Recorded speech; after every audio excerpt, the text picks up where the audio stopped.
Singing Dutchman Productions.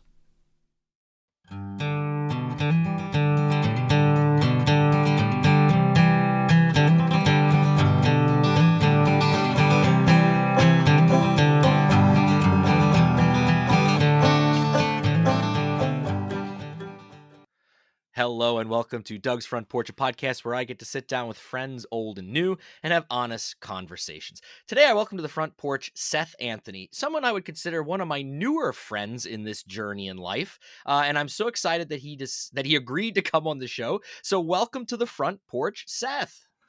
This is a beautiful virtual front porch that you have here. I'm imagining ferns, maybe a nice hanging plant on a bright, actually sunny day here in central Pennsylvania for April, or for May now, I guess. Yeah, well, my real front porch in the summer would have all of that stuff, so you've envisioned it pretty well, Seth. Good. So, guys, audience, I'm really excited to have Seth on because he's my first guest that we're going to be talking about something that is a topic that I think most Americans really have very little knowledge about, and especially how interwoven this topic is in American history. But before we get to that, Seth, let's let the audience kind of get to know you a little bit. Tell us a little bit about where you grew up, a little bit about childhood, maybe what you were interested in through high school. Were you a music kid? Were you into sports? Talk a little bit about that time in your life. Sure. I appreciate the opportunity to come on and chat, sir. Looking forward to the conversation. I know you're a good Pennsylvania Dutchman. I come from the other side of the mountain range here in Pennsylvania. I'm of Scotch-Irish heritage, so instead of corn, we have corned beef and cabbage instead of pork and sauerkraut, but I think we can make that work. I grew up in northwestern Pennsylvania in the Erie area, so lots of long, cold winters along the lake, originally from a little town called Warren, and then moved to the Erie area when I was in my teenage years.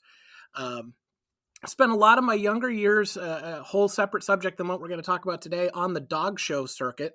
My parents have shown dogs for 30 plus years. This year they have a dog entered at Westminster. So a lot of my childhood up until I was about 17, 18 years old was dog show stuff and being in that world. Around that time, I got involved with a youth group in relation to what we're talking about today, and we'll get to that later. But that really changed the course of my life and got me to where I'm at today. Professionally, I went to school and did psychology and had a good conversation with a professor of mine in my sophomore year. Said, "What do you want to do with your psychology degree?" And I said, "I don't want a job where people lie to me." And then he said, "You're in the wrong profession." So I quickly kind of pivoted that and spent some time doing human resources. I had a lot of weird jobs. I worked in an indoor water park doing HR. I worked at Pennsylvania's first purpose-built casino doing HR. I worked for a board game manufacturer from England doing HR. And then all of that kind of pivoted when I came back to Pennsylvania. I lived in Maryland for a year, came back to Pennsylvania and went to work for the Masonic Charities here and fell into senior living. Nobody gets up in the morning and says, "I want to go work in senior living." It's a job of default, not a job of choice for a lot of people. But ended up in the senior living space, worked for the Masonic Villages for a period of time, doing PR, marketing, web design, all of that. And that's been parlayed into a career in the senior living space. I now work on what we call the vendor side, organizations that support senior living communities through lots of different things. I've been in architecture in that space, advertising, research and analytics, and my current role, I'm in a consulting firm called LW Consulting Incorporated, where we specialize in the really boring, crunchy stuff around senior living, like auditing paperwork and documentation and risk management. I handle business development and marketing for the firm. So that's kind of the quick and dirty. That is quick and that's dirty. And now I have about 3 or 4 follow-up questions. So let's rewind a little bit. First off, dog shows, growing up with that as a background. Can I ask what breed your family always showed? Sure. So my parents have been in one breed entirely. That's kind of unusual in dog show world. Lots of folks have lots of breeds, but they've always had Cardigan Welsh Corgis. We've had 30 plus years. My dog, who's at my feet somewhere around here, she's a retired Grand Champion Corgi. came to us in retirement, and she now has a splendid day of making sure that no pizza crust hits the floor. Can I quickly ask one question? I'm sure you've seen it, and you probably get asked this quite often, but I'm going to ask it anyway. One of my favorite movies is Best in Show. Absolutely. How accurate is that movie to the real dog show world? Far too accurate, to be quite honest. Um, I've known all of those people as real dog show people in my days growing up in that world. The gay guys are right on with just that style. I knew lots of guys just like that. Maybe my parents are a little Fleck like. I think they've graduated from a little bit like that, but all of those personalities very accurate. That's what I was hoping to hear, to be honest. One other thing, talk professionally a little bit. You talked about how big of a role HR played in your professional career. Um, I think that's a field that is often misunderstood, in at least from my perspective. If you were in a room of people and you had to say, this is what HR really does, how would you explain that in like the elevator pitch about what is HR and why it's important? Because I think for a lot of people, they just envision Toby from The Office, and you have this guy that's, these are the rules, you have to follow the rules, blah blah blah blah blah. But in the world of public ed, like in my school district, HR has always been that role that goes between admin and the teachers and other employees within the district. And I think sometimes it's a really difficult, at least from my perspective, it's a difficult tightrope to walk, to balance both worlds, at least in the world of public ed. But from your perspective, what's talk just a little bit or briefly about that experience being in HR. Yeah, I think when HR is working well and doing things well, I always said you're the voice of management, but you're the herald of the employee. So Ooh. yes, we're tasked with here's what management wants, and I have to go out and tell you here's what management wants. But on the same token, if you're doing the job right, you're an advocate for the employee and saying, hey, I get that this is what the policy says, but it's not being fairly applied. We didn't anticipate this situation, whatever. And I have lots of crazy HR stories, but when I was an HR generalist at Pennsylvania's First Casino, most of my job was dealing with hourly employee issues. That's kind of my sphere. And I would come in on Monday morning and I'd have a line at my door waiting to talk to me. And I had a 3-question test. I said, is anybody hurt? No. Okay. Did anybody break a law? No. Did anybody do anything illegal, immoral, or unethical? No, I just want my schedule changed. Not my problem. Go back and talk to your manager. There's a very narrow scope of what HR needs to be involved with, and I think it's more important that people deal with management and their managers rather than the HR folks in a lot of cases. Right, right. Well, we have to pivot to the main reason that I brought Seth on. So Seth is, in my mind, an expert on the topic of fraternalism, not only right now, but also looking at it through the lens of American history. And I have a bunch of questions all lined up for you, Seth. But before we get into that, maybe that's a good opportunity for us to talk a little bit about how we got to know each other. Sure. Speaking of fraternalism, Seth and I are in a couple of common bodies, groups, fraternities, so to speak. And that's how our paths have crossed over the years. And that has brought us into a friendship and if we use the fraternal word, a brotherhood. And I just think it's a topic that a lot of Americans have no idea about, A, and B, really no idea about just how important of a thread fraternalism has been throughout our country's history. So, Seth, you're the expert. Let's deep dive for a little bit on this topic, if we can. First off, I'm going to ask you to in your definition, what is your definition of fraternalism? Hmm. So I think it's any group of folks that are banded together that agree on a common set of morals or philosophy and do so in a structured way. So it's one thing to have a church, that's a morals and philosophy, but that's adherence to doctrine. There's a certain here's the framework, and we say we're all going to agree to these very specific things, and those who don't agree to these things are not part of the group. I think fraternalism in general is here's some very broad things that we agree upon. and we want to be more inclusive than exclusive in general. So we're able to cross those lines of religion. We all agree that X thing, killing somebody is bad. Many religions agree on that, but we're willing to look at that and say that the Muslim definition and the Christian definition and the Buddhist definition, we can find a way to find commonality among those rather than looking at what separates. Traditionally and historically, a lot of it was about insurance, to be quite honest. It was, we all agree that if John down the road dies and he's a member, we're going to take care of the widow and the orphan and all of those things. It really was an insurance scheme in a lot of ways, probably up until the 1930s, but it was insurance with morality. And I think today in modern world, it's much more about the morality than the insurance. And when you talk about that, I mean, we're talking like, if we think about the birth of our country, that era, as far back as the 1700s, you had these fraternal groups that were doing, what you're talking about, where it was, this was before the era of life insurance or homeowners insurance or anything like that. And I think a lot of people, don't realize that's where a lot of it did start. What other groups, when we think of the beginning of our country, if we're looking at American history, what were some of the groups that were around back in those early days of the United States?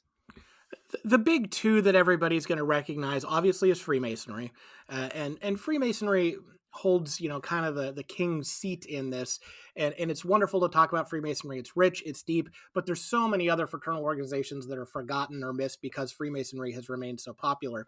The other ones that are early on are some of the societies, the Society of St. Tammany, that really became, through many machinations, a fraternal group called the Improved Order of Red Men, that was very popular. But that, when you think the Indians, quote, who threw tea into Boston Harbor, that was a fraternal group of guys that were meeting as a society and decided to go do that under that guise.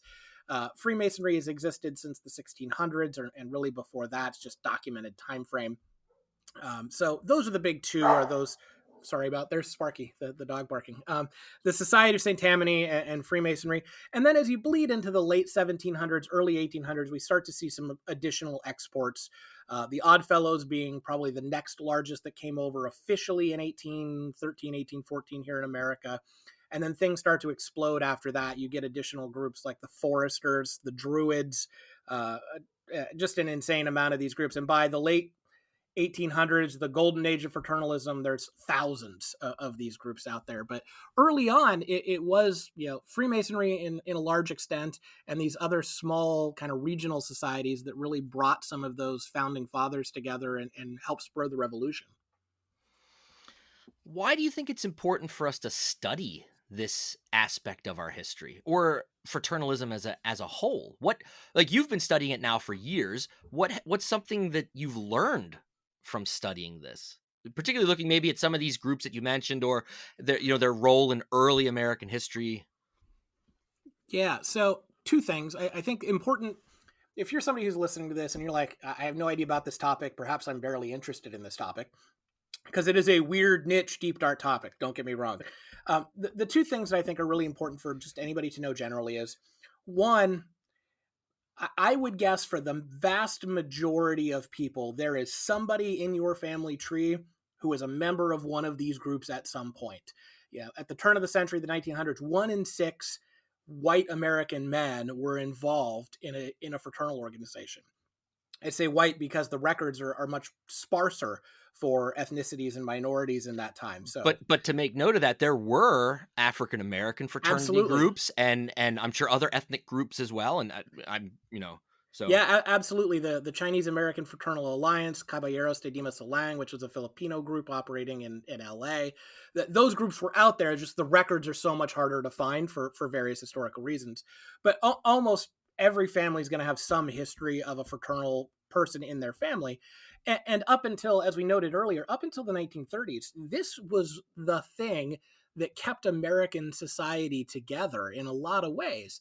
Can I ask you what you mean by that? Like, I mean, I think that's such an easy thing to throw out. Well, it kept America together. In what ways? Yeah, so the insurance thing is really a big part of this. And people would say, when dad died, the church came around and offered prayers. The fraternity came around and paid for him to be buried and put a headstone there and made sure we had meals for the next 3 weeks. Before we had there's a lot of documentaries out there that talk about income tax in America didn't start until the late 19 teens, early 1920s that we had income tax. Without income tax, you have no social welfare programs, right? So Social Security, all those things that came out of FDR and the post-depression movement, that stuff didn't exist previously. Your social welfare was your community. And the fraternal groups often provided that social welfare and that community, whether unwritten, it was just what they did because they were good people, or very much written that you get a death benefit for somebody passing. If you go to many cemeteries, you can find gravestones in the shape of a tree stump because they were a member of the Woodmen of the World, and they said, we're going to put a grave on every member. And that grave sort of was an advertising piece. It was a tree stump that you knew was the Woodman. But yeah, there was this part of fraternalism of being insurance, a social safety net, all of those things before the Depression. You joined this thing not just because you wanted something to do on a Thursday night, but because if you keeled over tomorrow, you knew your wife was going to be okay. It's crazy to think about, but yeah, you're right. And but there is also the social aspect, of course, which plays into it, which we're going to talk about. I want to come back to that. But Sure. so you mentioned the Woodmen. What are maybe some other groups that people probably? I mean, the ones that we think of today, of course, like you already mentioned, the Freemasons, but things like the Oddfellows, the Elks, the Moose, all these random animals that you can just throw out there. But I know that through some of the work that you do with the J.H. Rathbone Museum and some of their social media feeds, they're really great about throwing out these little history bits about, oh, here's this group that existed from 1880 to 1910 or whatever. In the research that you've been doing, what were some of the groups that really maybe were odd? I don't know if odd's the right word, but ones that you're like, well, that's a really unique idea for a fraternity or for a fraternal group. And then also, while we're throwing that word out, where does Greek life fall into all of this? When we think of like modern college fraternities. So I'll tackle a couple of this in a different way. The big ones like you asked about Freemasonry, the Oddfellows, and the Knights of Pythias were historically the three big ones. All three still exist today in various states. Freemasonry is by far the strongest of those three. And then you had a lot of the second tier orders, the Woodmen, the Foresters, the Knights of Columbus actually are in this mix. I'd put them up in the first tier for sure. They still have a strong insurance program. And then you get the classic animal lodges that we all know: the elks, the moose, the eagles. And by the way, you can thank the Eagles for Mother's Day. It was the Order of the Eagles that put the petition through Congress to found Mother's Day. If we wouldn't have the Eagles, we wouldn't have Mother's Day and subsequently Father's Day. Fraternal history. So those groups were out there, and the Greek life system percolated and developed in the mid 1800s in the Ivy, what we would traditionally know as the Ivy League schools. A lot of it was based on Freemasonry at that point, or the basic ideals. But as those men came out of those schools, went through the Civil War, they had the framework and the social framework to build on how to build a fraternity and a group, and they were able to spin that and create these groups in small town America. So certainly the college fraternal system as it grew was very much an influence to give folks the structure. To your question about the weirdest groups, and it's the classic story I tell about why I do what I do. Completely, we haven't talked about this yet. I have a really dumb collection of Fezes. I have about 250 or so Fezes. When I say Fez, I mean, yes, the goofy little conical hat with a tassel. But I randomly started collecting these because they were dirt cheap at a flea market, and I found them kind of humorous. And a friend of mine said, I used to play trivia on Wednesday nights at a little bar. And a friend of mine said, hey, I saw a weird Fez at a flea market over outside of Reading. You should go check it out. Okay, I had nothing to do on a Saturday, so I drove over and went and found this little booth at this flea market, and lo and behold, there's this weird looking white Fez, and on it is kind of an elk looking thing, and it's got some jewels and some rhinestones. I mean, it was pretty ornate, and it had the letters BPOR on it. I had no idea what this thing was, but I asked the guy. He's like, $20. Cool, this thing's weird. I'll buy it.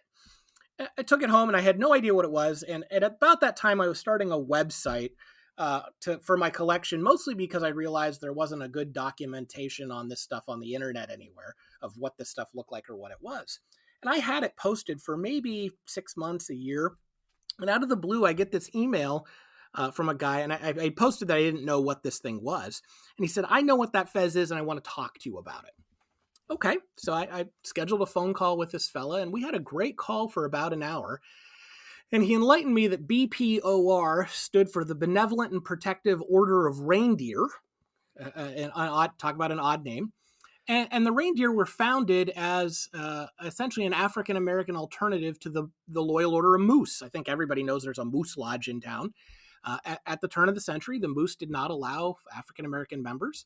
They had started as the African American Moose. The Moose sued them for a copyright infringement. And they said, well, if we can't be a moose, we're going to be a reindeer, which I think is a wonderful, kind of to you and fine, we'll be a reindeer. And he gave me this great history of the organization, told me about the Fez, told me about all the things he had done. He was originally from Philadelphia, was now living in Florida. And I said, well, how many reindeer are left? He's like, we've got maybe 600 members nationally. They had a lodge in Philadelphia and one in New York that they sort of had ties with. And it was a good conversation. And finally, at the end, I asked him, like, I really appreciate you taking the time, but why did you reach out? Why did you feel like you needed to tell me this? And he said, my kids aren't interested in this. My grandkids aren't interested in this. Nobody cares. And if I don't tell you, you're like the last person who actually cares why I did this. I spent a lot of time and energy in my life trying to do good for the community in this organization. We have 600 members left. Almost all of us are over the age of 60. Our organization is going to go extinct in 10 years. So if I don't take the time to tell you the history of what we did, nobody's going to know. And that just hit me right there, because here's a guy who spent his life trying to do good in his community and feeling like nobody cares about what he did. So for every one of those goofy Fezes and goofy hats, there was a guy who loved that goofy hat club so much that he bought the goofy hat and went to the goofy hat club and put it on. And regardless of what they did, that was his social outlet in his life. And there's something that you have to appreciate about that. And that's where fraternalism hits home for me. Yeah.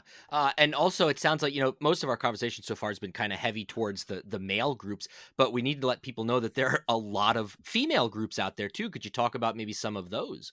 Yeah. So, the Order of the Eastern Star in Freemasonry is probably the best known of these things, but it is by far not the first.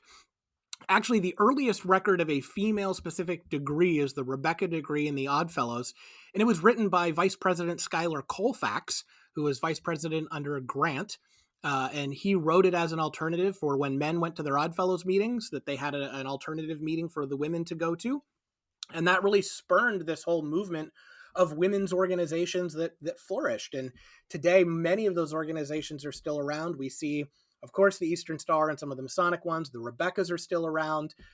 We saw there's a ladies group within the Knights of Columbus. There's a ladies group within a group called the Order of Ahepa, which is a Greek organization, not Greek as in college Greek, but ethnically Greek organization that have their own women's branch. Many of these groups, there was Ladies of the Moose, Ladies of the Eagles, Lady Elks. I mean, they all had their ladies auxiliaries to one extent or the other. So it became a family thing, that lodge night wasn't just about dad going to lodge, especially as you got into the 50s and 60s. Now the lodge was the family, and there was a thing for mom to go to and be involved in, and there might have been a youth group or a youth branch for folks to be involved in. They evolved with the times as it became more of a family affair. Great transition. You talked about youth groups, and I thought we should at least highlight some of that too. What's the current state? So we have youth groups to some of these organizations, of course, today.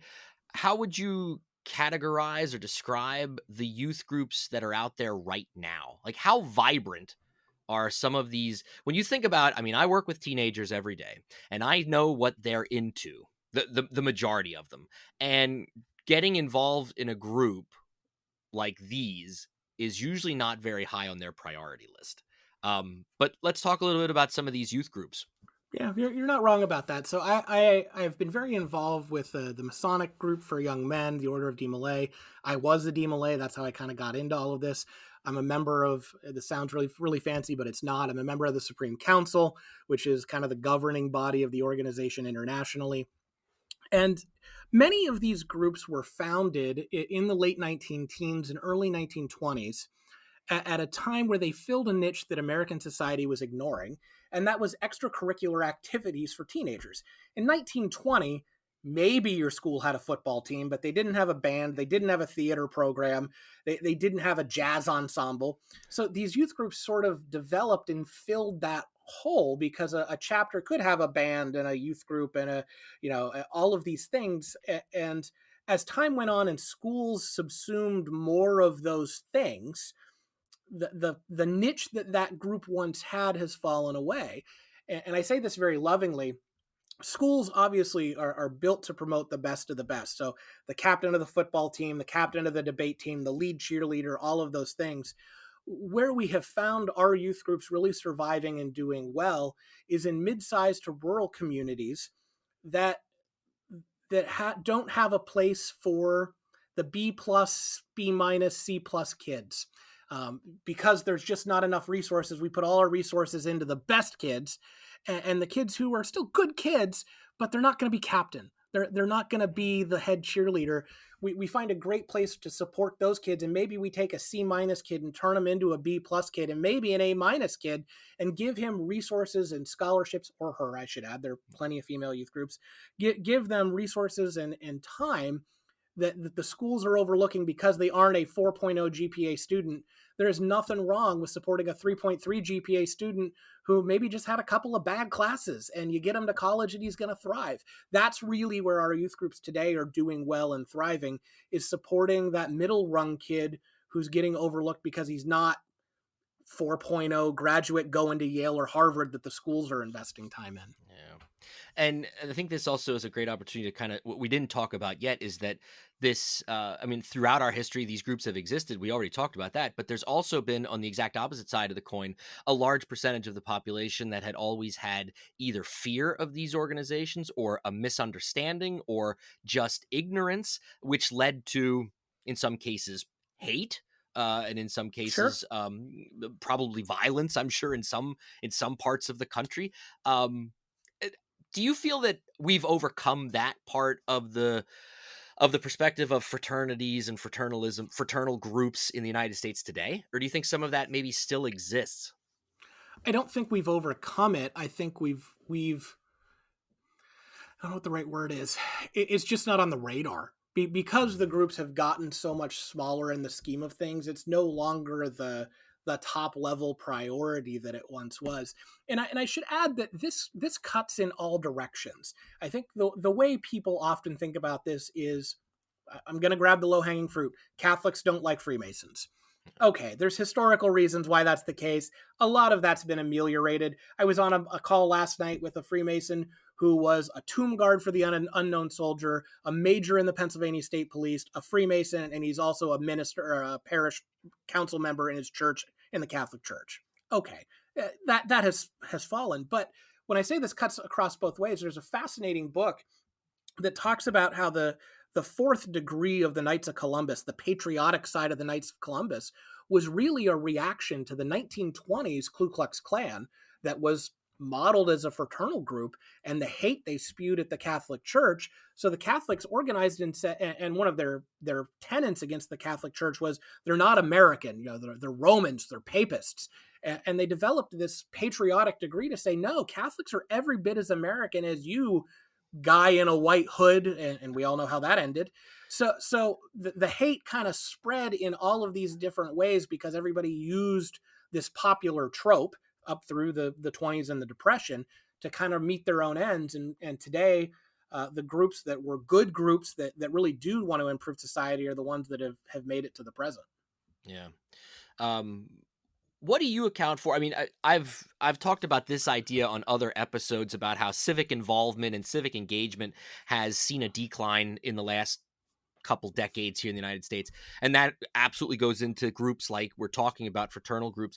In your mind, why do you think that is happening, and that we're seeing a decline in membership? Younger Americans, 30-year-olds, 40-year-olds, of course, aren't joining these groups in the numbers that we saw 50, 60 years ago. Because there's probably a lot of people out there that maybe don't know that's happening or that's a trend.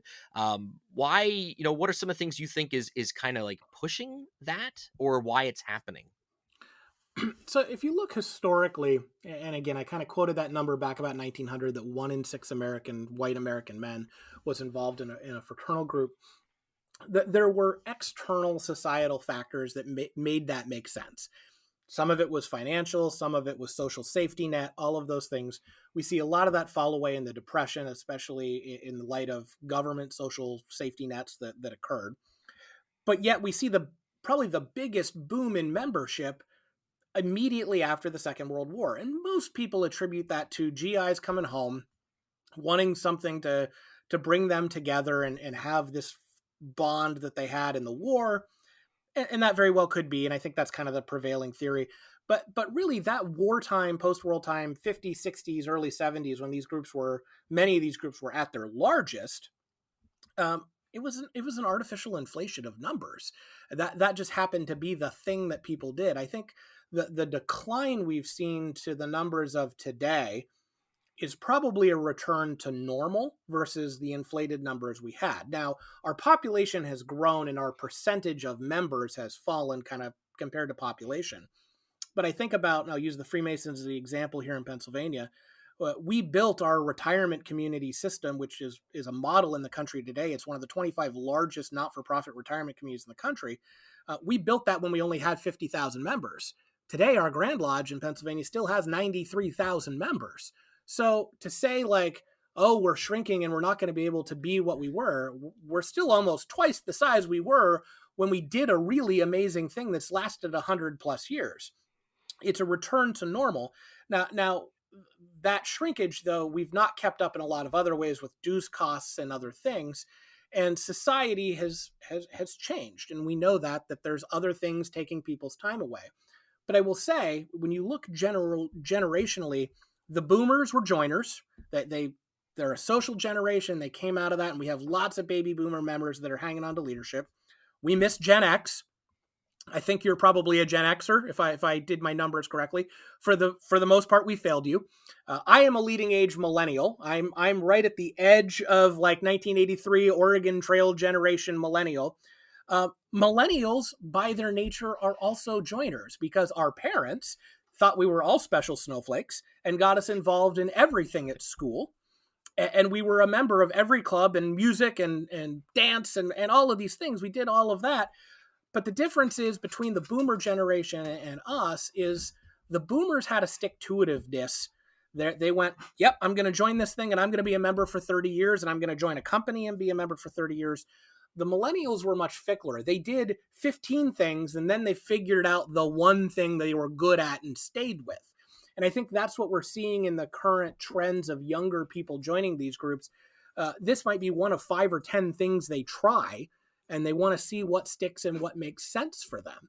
And it's up to us in these groups to find the guys that this makes sense for, and gals that this makes sense for, and make sure they have a good experience. And I think there's good years ahead. They're just not the years that were the 60s and 70s for us. And I think everything you're talking about in my mind, is also how these organizations, whether it's the Elks, the Moose, the Masons, have to figure out how do you converse with those people, with that generation? How do you engage them? Because their level of engagement, like you said, is completely different from the boomer generation of engagement. And, you didn't have to wave anything flashy around to get a guy to join a group in the 1960s.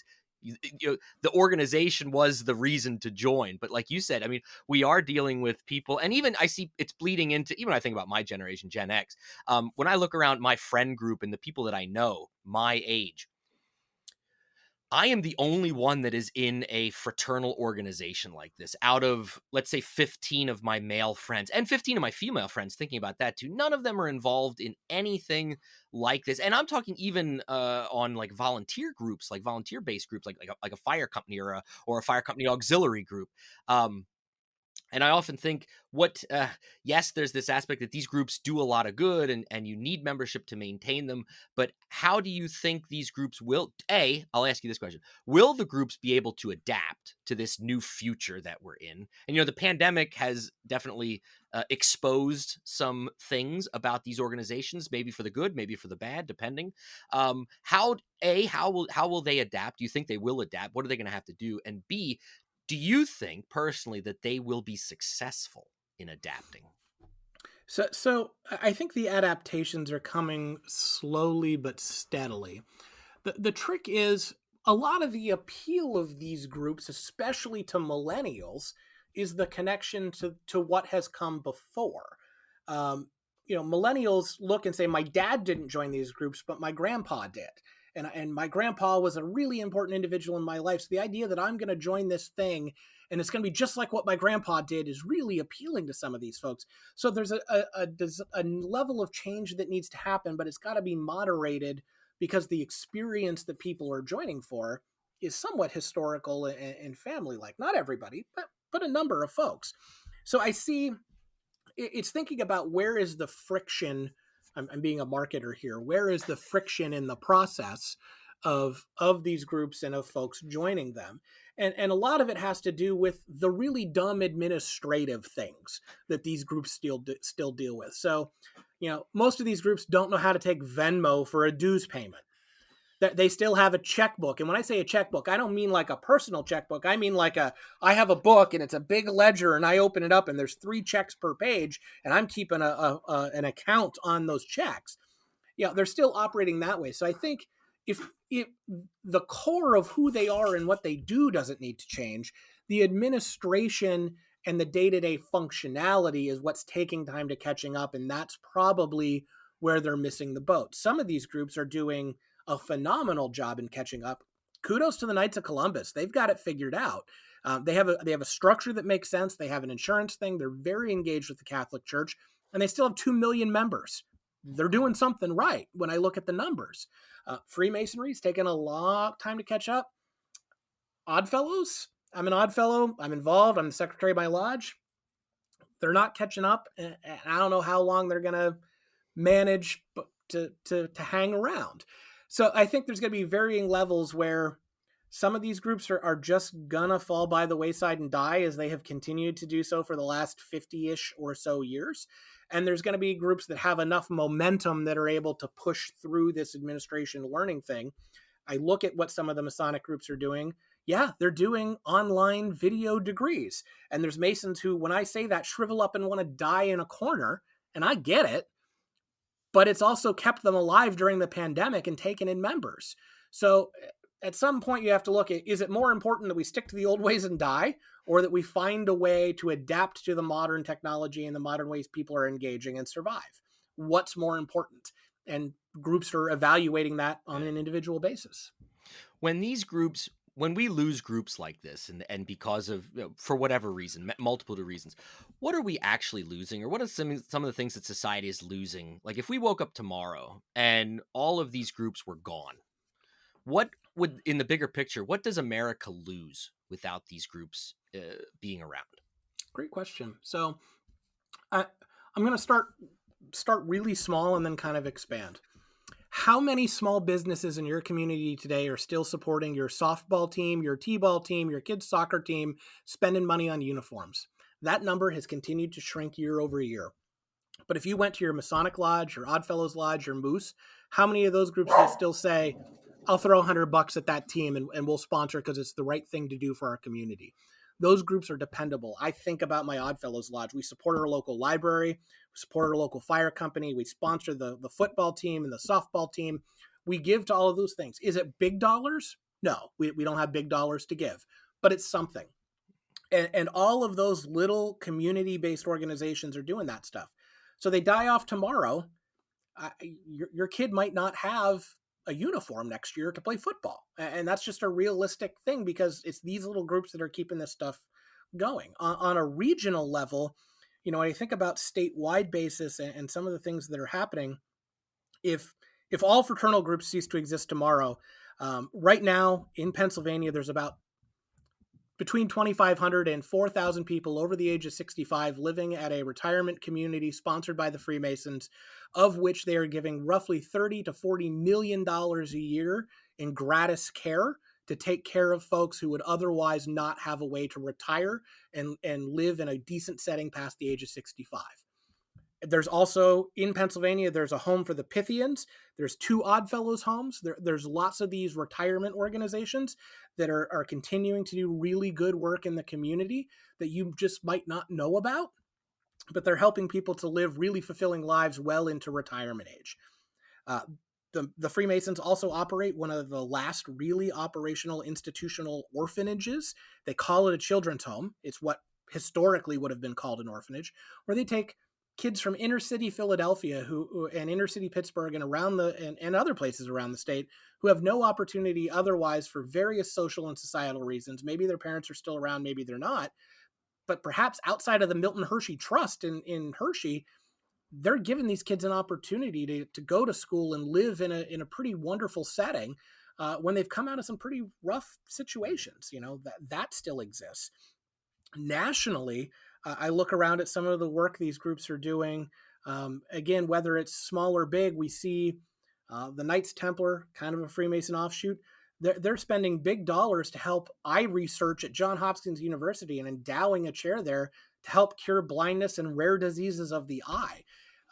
There's a bunch of these medical research things that these groups are spending big money on. The Morris Cotton Research Center, I think it's Morris Cotton, I apologize if I got that wrong, but a very small group in Freemasonry called the Knights York Cross of Honor that maybe has 10,000 members nationally, makes major donations to cancer research every year to help that group survive. The Arthritis Foundation and the Oddfellows, the Amaranth Diabetes Foundation, the oldest member of the Jerry Lewis Telethon that still donates to the Jerry Lewis Telethon is the Tall Cedars of Lebanon, who have one of the goofiest fraternal hats around, but they've been there since day one, donating millions of dollars to help fight muscular dystrophy. All these groups cease tomorrow, all that charitable dollars goes away. So you might not know what they're doing, but they're contributing millions, if not billions of dollars to charity over the course of several years. So 2 final questions in regards to our discussion on fraternalism. Question number 1. If somebody comes up to you and says, why should I join a group like this? What's your answer to them?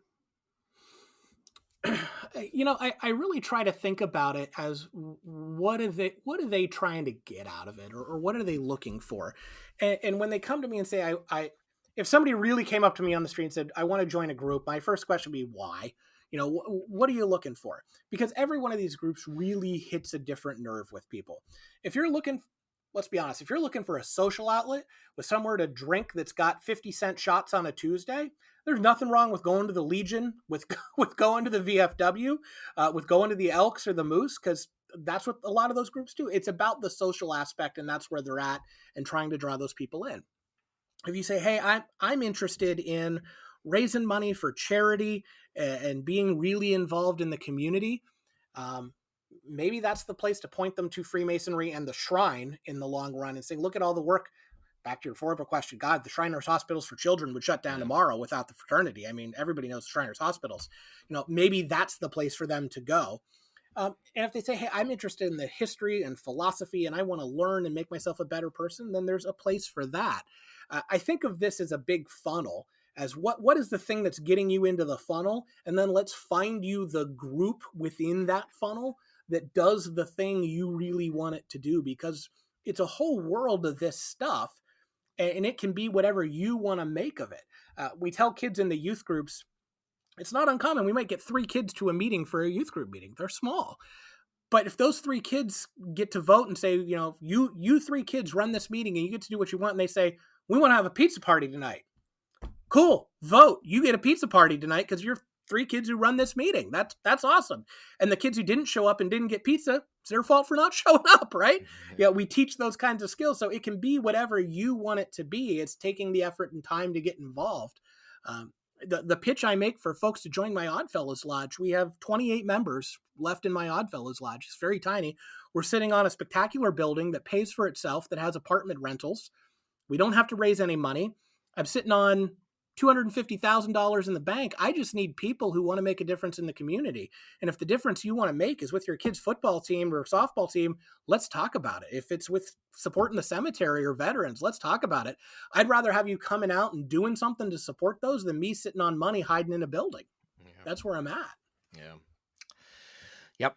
Yep. Yeah. And so my last question then in regards to this is, and I kind of made mention of before, there are sites out there in social media land where you can learn more about particularly the history of fraternalism in America. So do you want to give a shout out to the Rathbone Museum and maybe tell people what, they have a website or other social media? I know that, and I don't know if they run this, but on Instagram, there's an account called Fraternalism in America that is constantly posting images from, these groups that don't exist anymore, or some that still do, of course, and telling the story. So just if people are interested in learning a little bit more about this topic.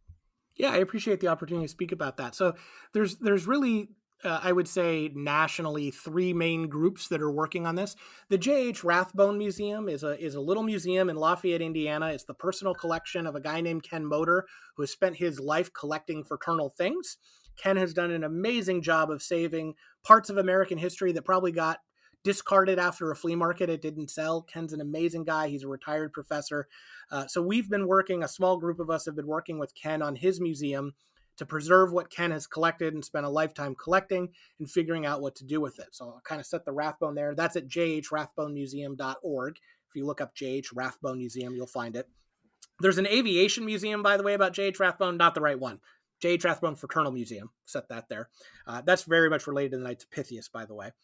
The Historical Society for American Fraternalism, which is the group you mentioned on Instagram that's under like Fraternal America, I think is our official name, is a small group of us who are working with Ken at the Rathbone Museum who saw the need to generally educate the public a little bit more about some of these things beyond just what Ken had as artifacts. You can thank Dr. Heather Calloway, who's the chief archivist for the Indiana University system, for all of her work in making those posts. Heather is an amazing person. She worked at the Museum of the Scottish Rite in D.C., did her doctoral dissertation on saving fraternal artifacts. Very niche topic. Heather's wonderful. And then kind of out of those two groups has developed what is soon to be something that's coming. The Indiana University system, we're right now applying through the process to create a Center for Fraternal Studies or something along those names that will be housed permanently at Indiana University in Indiana, in Bloomington, a physical collection where we will become a repository of all fraternal history and objects for the entire United States. And it will become a permanent endowed collection. We have to raise a lot of money to do this, of that university, so that as these groups, should they die out, should your local lodge of Oddfellows die, there's somewhere to pick up those records and that history and send them and know that they're going to be safe. Because while today that might not seem important, 50 years from now, when somebody says, was my grandpa an Oddfellow in the local's lodge? If those records went into a dumpster, we have no way of knowing. But if we can save them and preserve them, they're going to go there. So it's kind of this small group of us working nationally to save all this stuff between the Rathbone Museum and the Historical Society for American Fraternalism, and really our true final dream of creating this repository that will protect this stuff for the future. Well, I applaud you and your colleagues on doing that work, because it is a story that I feel needs to be told. And it's such an interesting story and a vital part of American history. Most people are aware, of course, that a lot of the founding fathers were either Freemasons or in other fraternal groups. I mean, it truly does run. Maybe I don't think it's a stretch to say fraternalism is part of the DNA of America in our story, for sure. In my opinion, anyway. I think that's very fair. Everybody wants to quote the presidents and all of those people who are Freemasons and members of fraternal groups. And sure, that's wonderful to talk about them. That's great. They're high profile people. The person that most matters for fraternalism in your life is your father, your grandfather, your mother, your sister, whoever might have been involved in one of those groups, that because of their involvement, they were able to provide a good family upbringing for you and your siblings. And if they died or there was something wrong, the fraternity was there to support them. To this day, I have a $500 death benefit from my Oddfellows Lodge. I don't know how far that will go, but that's the kind of thing these groups have done historically, was protect local families and local places that might not have had anywhere else to turn. Sure. Seth, it is so fascinating. But let's take off let's take our fez off now, and let's stretch the legs on the front porch. Get yourself a new drink. I have all of my guests have to answer 10 quick questions at the end of each episode. Okay. So I am really curious about your answers to some of these. Here we go. Question number one: what is your morning drink of choice? Every morning I have a cup of coffee and a cup of iced tea that comes up with me to the office, depending on if I feel like I need something hot or cold. And I always ask everybody, how do you take your coffee? Black. Black. All right. Question number two: who is a go-to musical artist or group for you? Oh, go-to musical artist or group. I am, well, I was born in 83. I do enjoy some 80s music. So lately there's been some late 70s, early 80s, Elton John in there, some Billy Idol, kind of that generation up through the early 90s where that music was still popular. Yeah, sounds good. Sounds good. Number three: what is a movie that you can watch over and over again and it never gets old? It's funny. I'm not a big movie watcher because I'm so busy doing all of this other crazy stuff that I am involved in. I'm trying to think what's something that I can sit down and rewatch.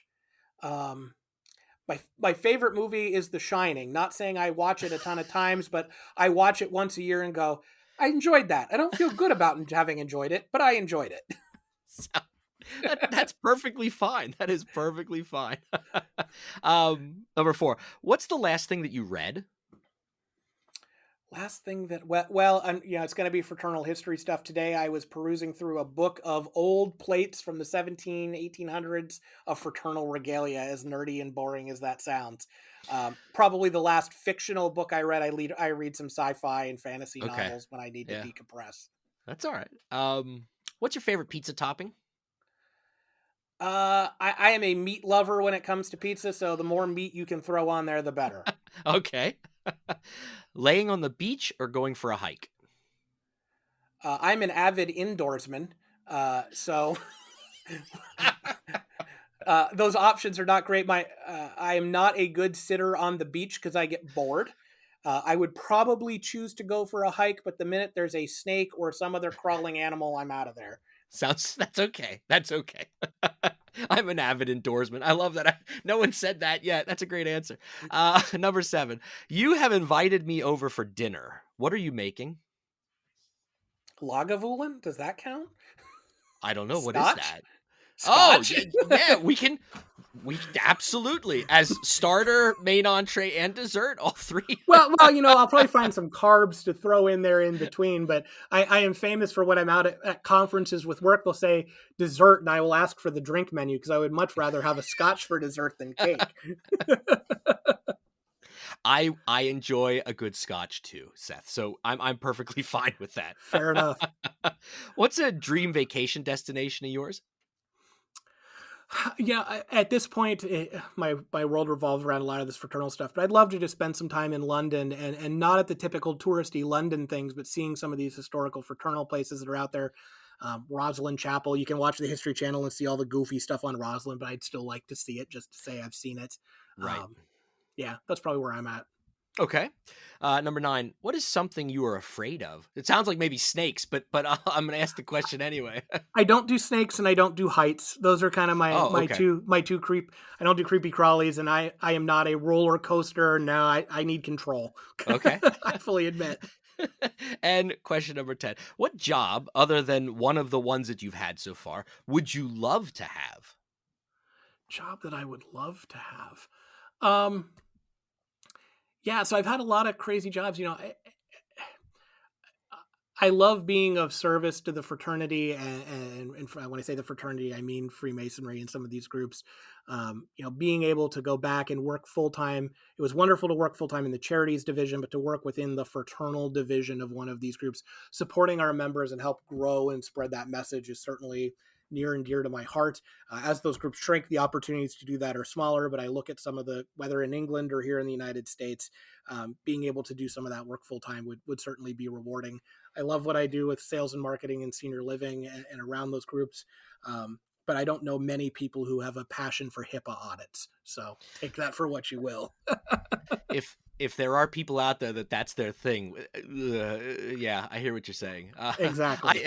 Well, if you ever had the opportunity to do one of those jobs like you talked about, I don't think, I know you would be my first candidate Well, uh, you're very for kind. one of those positions. Seth, it has been an absolute pleasure getting the chance to talk to you about this. You are an absolute wealth of knowledge, and I want to thank you for, not only doing all of the work and the research that you've done over the years to, help tell the story of fraternalism in America, but I think it was just an awesome opportunity for my listeners who maybe some of them are involved in groups like this, or they, like you mentioned, dad was or grandma was, but they never really knew anything because a lot of times dad and grandma never talked about that stuff. They just, dad's putting his suit on Thursday night. He's going somewhere, but I don't know what he's doing. And I think it's Yeah. awesome. And I think it's really important to let people know that dad wasn't going into some like cabal place where they were, doing weird things. But I mean, it's such a part of American history that isn't talked about or even rarely taught, if ever, in schools. So I was just really glad to have you on, and you were so willing to share your wealth of knowledge about this topic. And hopefully it got some people, maybe it made some connections, some fond memories of their grandparents, seeing their grandfather in a tux when he never wore a tux any other time, but once Yeah. a month or something like that, or grandma in her white dress. So I just really appreciate it, Seth, and it was such a pleasure talking to you. And thanks for coming on Doug's Front Porch. Thank you for the opportunity. It's always good to talk to you. Anybody who's afraid about what Grandpa was doing, the minute Freemasonry decides whether we're having ham or tuna after the meeting, the world's next. So just watch out. Just watch out. Seth, I will put links to the organizations that you mentioned, Thanks so like the much. Rathbone Museum and the Fraternal American Society, in the show notes. So if anybody wants to learn more, just click on those links down below. And again, Seth, thanks for coming on the Front Porch, and I look forward to talking to you again in the near future. Thanks so much for having me, sir. Thank you for listening to Doug's Front Porch, a conversational podcast with your host, Doug Maidenford. If you enjoyed this episode, I'd love for you to subscribe, rate, and give a review on iTunes, Spotify, or wherever you get your podcasts from. 5 stars only, please. Follow along on Facebook, Twitter, and Instagram. Just look for Doug's Front Porch. Also, please feel free to tell all of your friends about the show, and I'll see you all next time on my front porch.